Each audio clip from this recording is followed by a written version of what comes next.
प्यारे बच्चों, हम लोगों ने पार्ट 3 सेनापति पूरा कर लिया है। उसके प्रश्नोत्तर भी मुझे आशा है कि आप लोगों ने कर लिए होंगे। अब हम पार्ट 4 जो आपका है क्षितिज का वो पढ़ते हैं। महाकवि देव। देव के बारे में है। देव का जन्म संवत 1730 विक्रमी संवत, निधन हुआ था 1824 विक्रमी संवत में। आपको मैं पहले भी बता चुकी हूँ, संवत और सन में 57 साल का अंतर होता है। संवत से 57 साल घटाने पर सन लगभग आ जाता है, तो इसीलिए यहाँ पर संवत दिया हुआ है। इसको ईस्वी सन नहीं समझें। जीवन परिचय।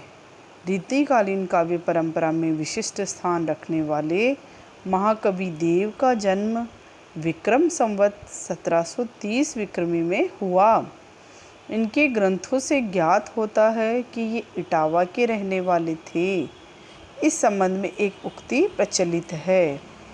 धोसरिया कवि देव को नगर इटावो वास, अर्थात इनके इस पंक्ति के अनुसार इनका निवास स्थान इटावा रहा है। इनके पिता का नाम कुछ विद्वान बिहारी लाल दुबे मानते हैं और इनके वंशज वर्तमान में इटावा और कुसमरा में रहते हैं।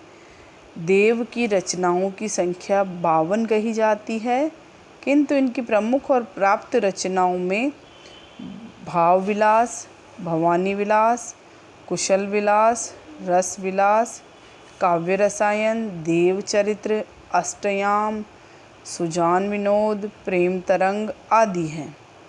देव ने भी केशव की भांति कवि और आचार्य दोनों का कर्म का निर्वहन किया। अर्थात रीतिकाल में बहुत सारे जो कवि थे बच्चों, वो कुछ तो आचार्य थे जिन्होंने किसी न किसी एक उस पर लिखा है, काव्य ग्रंथ लिखे हैं उन्होंने, और कुछ कवि थे और कुछ दोनों ही थे। जैसे आचार्य कवि केशव, इनमें प्रथम आचार्य वही माने जाते हैं जो आचार्य और कवि थे, और देव का नाम भी उसी श्रेणी में लिया जाता है। स्वभाव से रसिक होने के कारण उनके काव्य में श्रृंगार रस का उच्छल प्रवाह बहता है। यह श्रृंगारिकता छिछली नहीं, छिछली यानी कम गहरा, उथला हुआ जिसको कहते हैं, नहीं, अपितु उसमें विशेष गंभीरता विद्यमान है। वे वैसे तो रसवादी आचार्य थे, परंतु अलंकारों के स्वाभाविक प्रयोग के प्रति उनका आग्रह था। देव ने साहित्यिक ब्रजभाषा को अपनाया था, परंतु उसमें संस्कृत, प्राकृत, अपभ्रंश, फारसी तथा उत्तर भारत की अन्य बोलियों के शब्दों का स्वतंत्रता से प्रयोग मिलता है। इस प्रकार कवि देव काव्य सृष्टि और आचार्य दृष्टि के कारण ऐसे महाकवि हैं जिन्होंने तत्कालीन सामाजिक साहित्यिक परिस्थितियों में हिंदी साहित्य को अमूल्य ग्रंथ प्रदान किए। अर्थात महाकवि देव का स्थान बहुत महत्वपूर्ण है रीतिकाल के अंतर्गत। अब है पाठ परिचय। निम्न जो पाठ पढ़ेंगे हम, उसमें क्या आया है वो पाठ परिचय देखते हैं।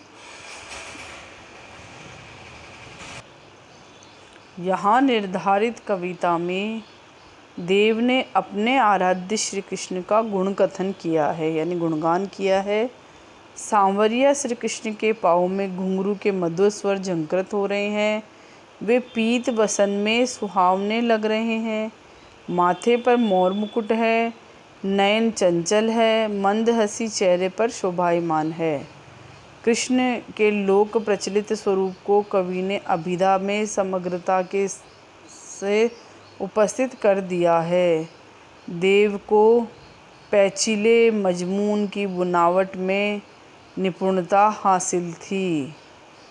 दूसरे पद्य में उन्होंने मौलिकता पूर्वक श्री कृष्ण की जादुई सूरत में गोपिकाओं के विवश समर्पण का वर्णन किया गया है।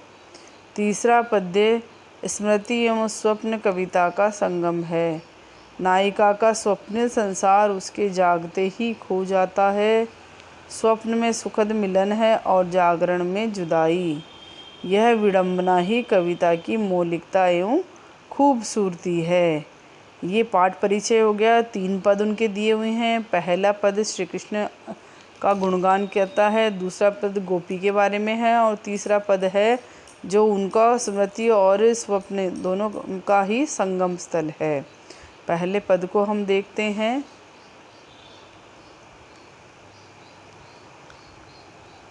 पायनि नुपुर मंजू बजे, कट किंकनी में धुनि की मधुराई। सांवरे अंग लसे पटपीट, हिये हुल से बन माल सुहाई। माते करीट बड़े द्रग चंचल, मंद हसी की हसी मुख चंद जुनाई। जे जग मंदिर दीपक सुंदर, श्री ब्रज दुर्लभ है देव सहाई।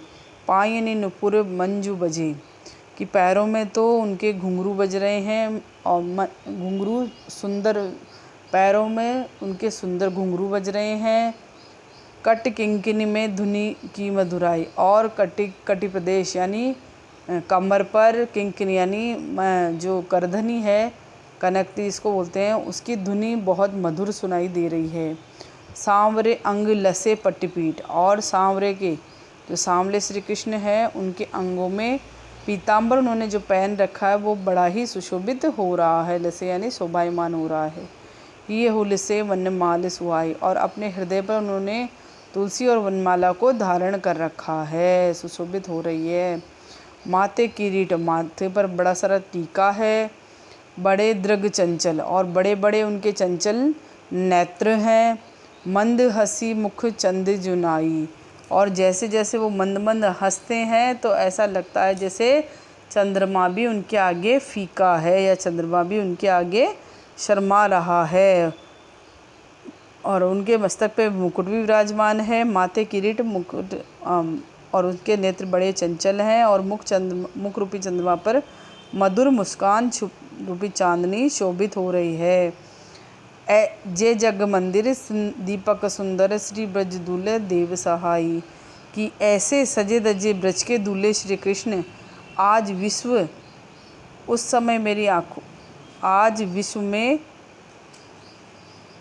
विश्व रूपी मंदिर के सुंदर प्रज्वलित दीपक के समान शोभाशाली दिखाई दे रहे हैं। अर्थात उनकी जय हो, वे अपने इस रूप में ही सदा रहें। ब्रज दूल्हे देव सहाई के देव कह रहे हैं कि वो ऐसे ही रूप में हमेशा रहें। महाकवि देव यही कामना कर रहे हैं कि सुंदर ब्रज दूल्हे श्री कृष्ण सदा सबके सहायक बने और सब पर कृपा करते रहें। जय जग मंदिर सुंदर दीपक सुंदर, श्री ब्रज दूल्हे देव सहाई। कि वे ब्रज के दूल्हे हमेशा सबकी सहायता करते रहें और इसी तरह सबके ऊपर अपना आशीर्वाद बनाए रखें।